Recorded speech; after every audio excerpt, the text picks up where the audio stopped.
की crisis management की meeting की। विगत दिनों मुझे इस बात का संतोष है कि जनता के आत्मानुशासन के कारण और माननीय मुख्यमंत्री जी के नेतृत्व में सरकार ने जिस प्रकार से कोरोना की लड़ाई लड़ी है, उसमें हमने कोरोना की गति को बहुत मध्यम करने में सफलता प्राप्त की है। कोरोना समाप्त नहीं हुआ, परंतु इसकी गति बहुत कम हुई है और ये बात सुनिश्चित है कि हम आगे भी आने वाले दिनों में इस बात को स्थापित करेंगे कि मध्य प्रदेश में कोरोना जड़मूल से समाप्त हो। हमारा कोरोना कर्फ्यू चल रहा है। माननीय मुख्यमंत्री जी ने ये निर्देश दिए हैं कि ये एक हफ्ता, जो कि मई के महीने का आखिरी हफ्ता है, ये हम सबके लिए बहुत महत्वपूर्ण है। यदि जून में हमें कोरोना कर्फ्यू को विड्रॉ करना है और फिर से आम जिंदगी शुरू करना है, तो ये सुनिश्चित हमें करना है कि हम ये 7 दिन में पूरी तरह से कोरोना कर्फ्यू का पालन करें।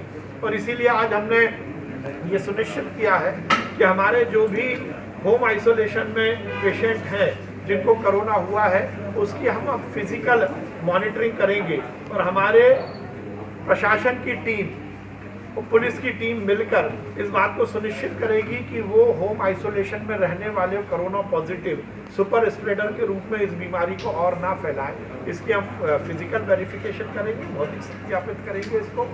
हमारी टेस्टिंग को हम और एग्रेसिव करेंगे। हमारा किल कोरोना अभियान, जो कि सीहोर में बहुत सफलता के साथ चल रहा है, किल कोरोना 4th जो चरण है उसकी भी हम शुरुआत कर रहे हैं। और इसमें आज हमने एक चीज़ और जोड़ी है कि हमारी किल कोरोना अभियान की टीम अब ये भी सुनिश्चित करेगी कि गांव में ज़्यादा से ज़्यादा लोग वैक्सीन से जुड़ें और इसलिए वैक्सीनेशन के प्रोग्राम को भी अब किल कोरोना अभियान मॉनिटर भी करेगा और जिन लोगों को वैक्सीन नहीं लगा है उनको जन जागरण के माध्यम से वैक्सीन लग सके, इसकी सुव्यवस्था करेगा। हमने ये सुनिश्चित किया है कि अगले 7 दिन में हमारे वैक्सीनेशन प्रोग्राम को हम तीव्रता के साथ आगे बढ़ाएंगे।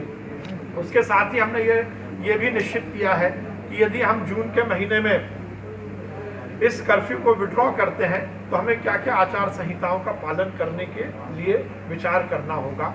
और उसमें मैं जनता से जरूर अपील करूंगा कि ये 7 दिन हम सबके लिए बहुत महत्वपूर्ण इसी मायने में है कि यदि जून के महीने में हमें वापस अपनी रोजमर्रा की जिंदगी शुरू करनी है तो ये एक हफ्ता हमें अनुशासन और संयम से ही गुजारना होगा।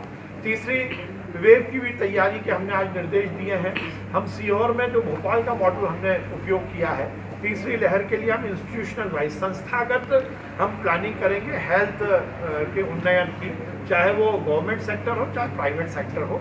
उसके साथ ही हम हमारे यहाँ जो सामाजिक सरोकार इस पैंडेमिक में जो माननीय मुख्यमंत्री जी ने नवाचार किया है और जिस प्रकार से इस पैंडेमिक में इसकी लड़ाई के लिए, इस महामारी के लड़ाई के लिए सरकार के साथ, प्रशासन के साथ जनता को जोड़ा है, वो गठजोड़ और स्ट्रेंथन हो सके, इसकी व्यवस्था हम पूरी तरह से यहाँ पर कर रहे हैं, जिसके माध्यम से हम तीसरी लहर को रोकेंगे। कमलनाथ जी को कल भी मैंने कहा था और आज भी कह रहा हूँ कि कमलनाथ जी ने इस देश के संविधान का मखौल उड़ाया है। जब वो मुख्यमंत्री बने तो उन्होंने संविधान की शपथ ली और उस शपथ में उन्होंने इस बात को संकल्प के रूप में स्वीकार किया था कि शासन प्रशासन चलाते हुए वो किसी भी दस्तावेज को अपने साथ नहीं रखेंगे या उसकी गोपनीयता को भंग नहीं करेंगे।